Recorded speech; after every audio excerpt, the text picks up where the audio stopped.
Good day, gentlemen. This is SwashbucklingSir here, and today we're taking a peek at Interplanetary, a turn-based artillery game where you shoot artillery from one planet towards another.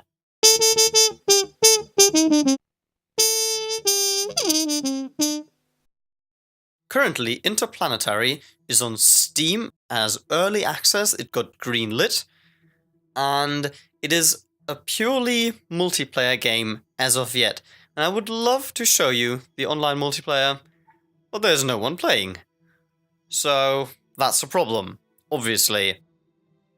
But I can say that right here and right now. Don't switch off the video yet, because the game is actually really fun should you have friends to definitely play with. So the average players that actually play this game over the course of a month are like 30. So if you're lucky, you find someone here, then you can have a session. But if you have someone you can actually really play with, I think this is going to be fun.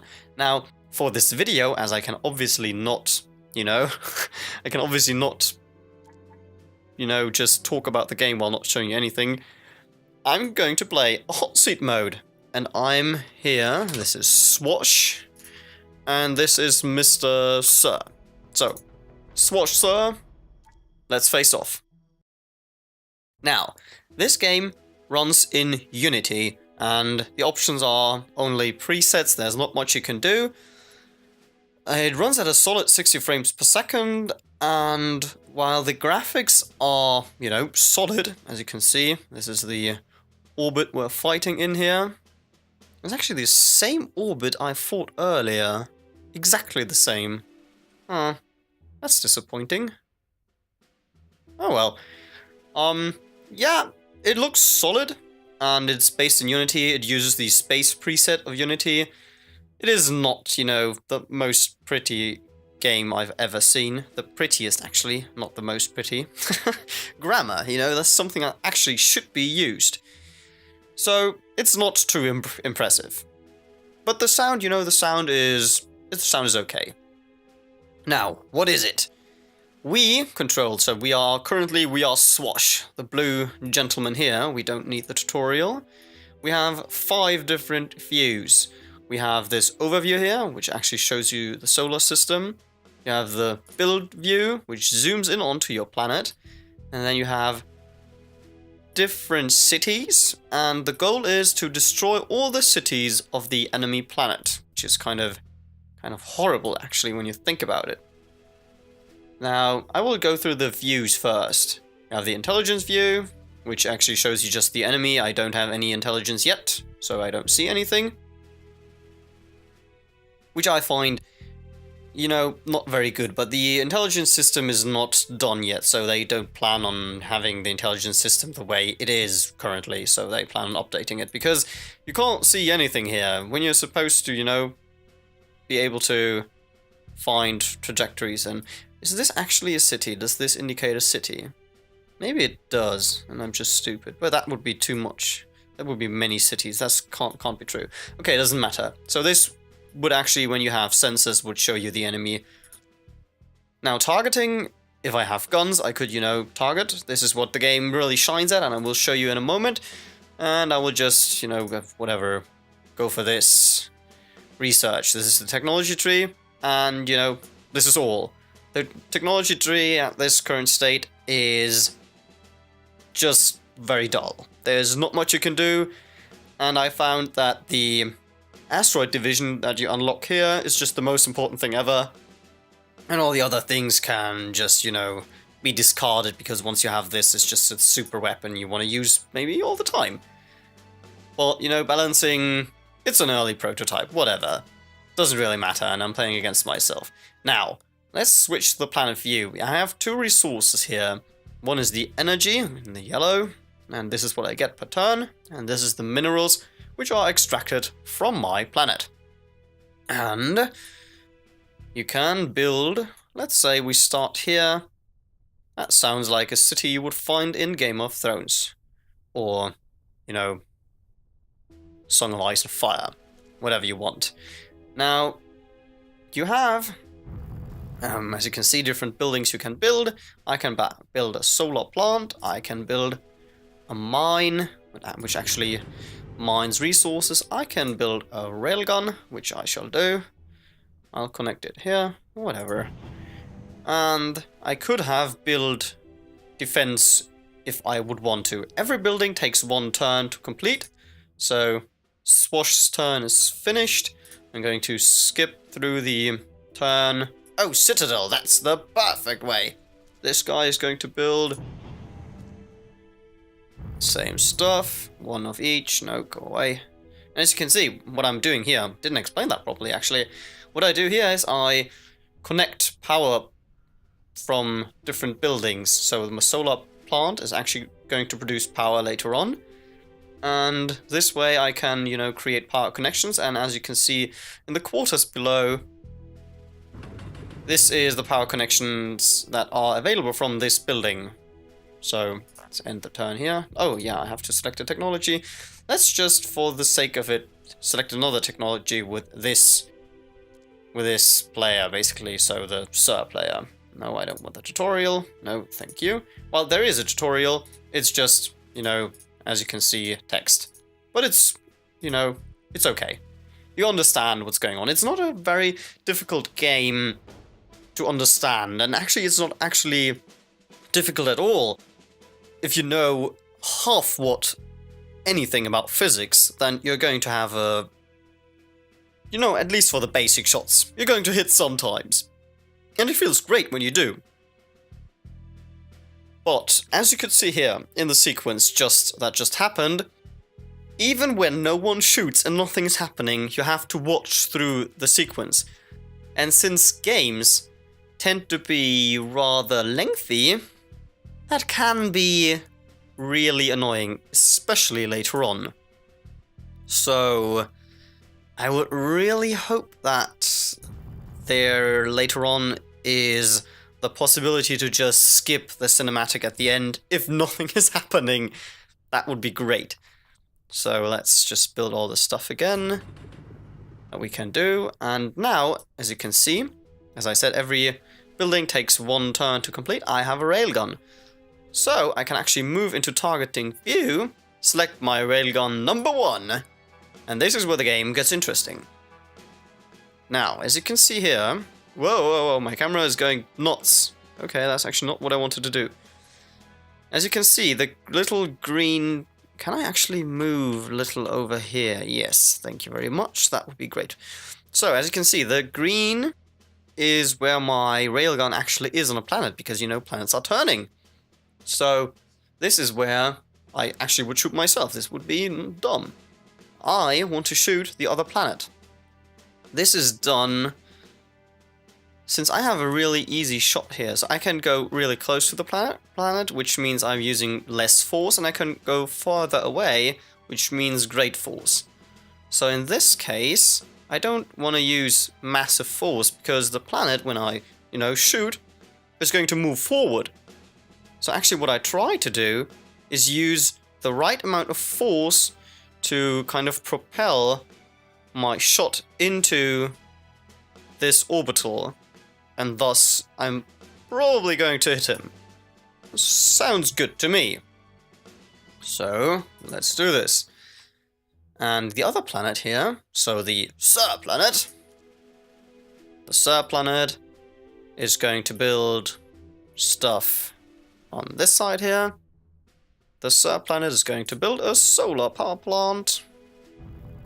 I found it's very good to actually spread out your stuff, because when something hits you here, and you have everything here, you're kind of screwed. So, let's see how we can shoot with this planet. Now, let's select the railgun. This is going to be very harsh. This is just what happens in this game. Sometimes you get easy shots, sometimes it's really hard shots.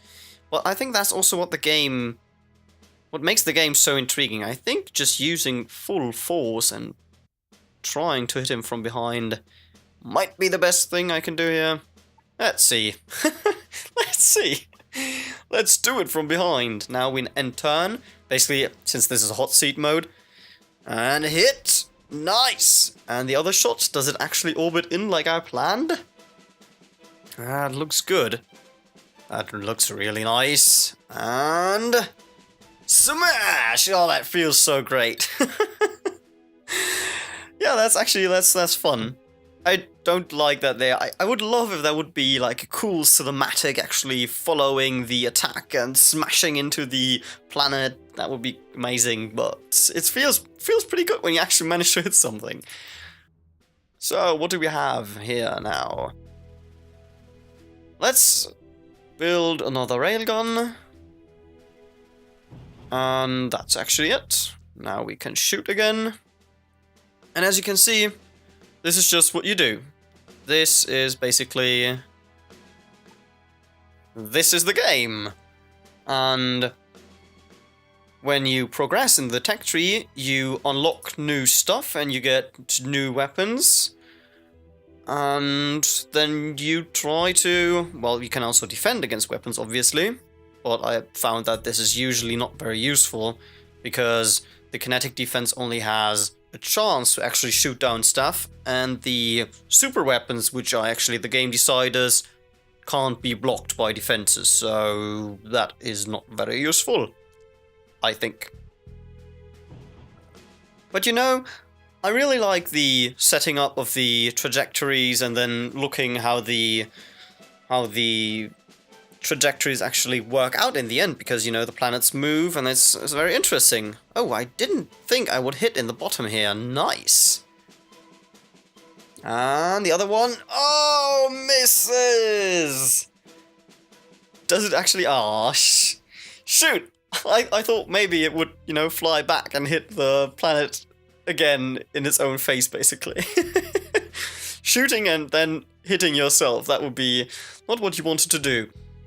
Now, as you can see here, my mine is damaged, my solar plant is damaged, so this is basically because I was shot, and my city has lost population. As you can see here, I have 5 cities, and when I lose all my population, I have basically lost, that's it. As you can see now, I have 2 railguns, so I can shoot twice. This is also a little gripe I want to mention, because it's really, really, really unnecessary that, especially later on, when you plan to, you know, when you have 8 weapons, you have to program every single one, which can be incredibly annoying. And then incredibly fiddly, of course. So that is not so great. I think I'll just cut the video here, and I'll just show you a little bit of endgame stuff later on, so you can see a little bit more advanced weapons and the super weapons and all this stuff. And then you kind of have a whole view of one game at least. So, I'm back. Welcome back to Interplanetary. Now, as you can see in the bottom right corner, this is turn 19, and now we've got some stuff going. I actually really like the look when this game actually progresses, because you can see how your city's kind of branched out here with all the power connections, and later on I build a second connection down here just for backup purposes, one up here, and all the other little areas. As you can see, it's just really pretty. You can see when everything develops. Now, this planet doesn't use the intelligence system at all, but he has one of the super weapons, which is Asteroid Division. This allows you to actually pull in asteroids from the outside and kind of shoot them. You can't decide from where exactly you get the asteroids, this is a random point, but it's very easy to hit usually, so I think when I go like so, when this moves forward, I think this should be able to hit. And you know, this is also the railguns again.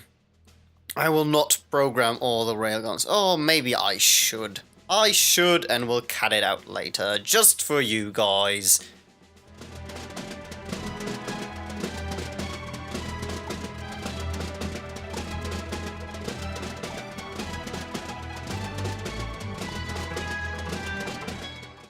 So, this is how the planet Swash is going to shoot at the planet Sir.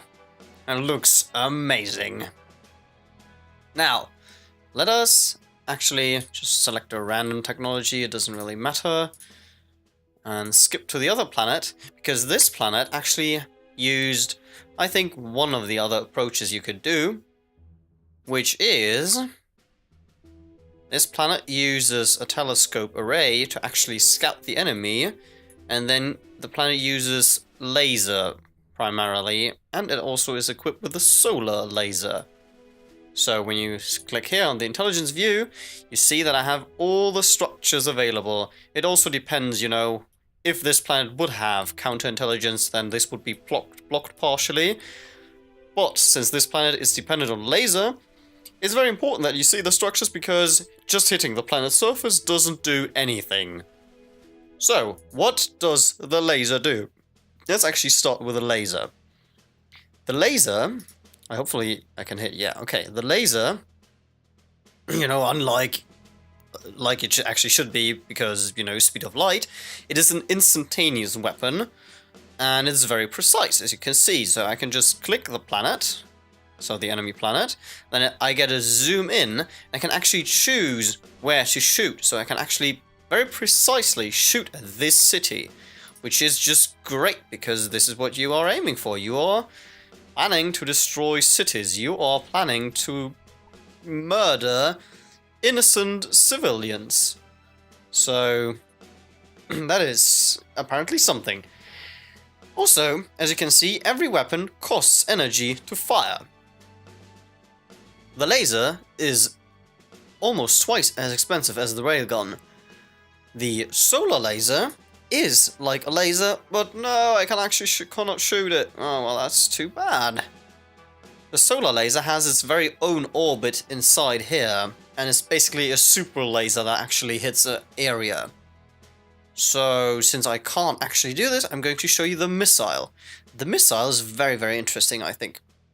Because, as you could see with a solar laser, sometimes you don't have a direct way of shooting the enemy planet, and this is where the missile comes in. The missile has a trajectory just like the railgun, but when you actually, you know, aim the trajectory, I can click on the target planet, then I get a zoom in, and then I actually can select a specific location I want the missile to basically hit. So the missile approaches, and then it, you know, floats in the orbit and aims down at this specific point, which is just superb. So I'm going to do the same thing again. Click on the target planet. And we are all going to focus on Rainport, because we don't like rain. Who does? Let's aim another laser at those petty fools.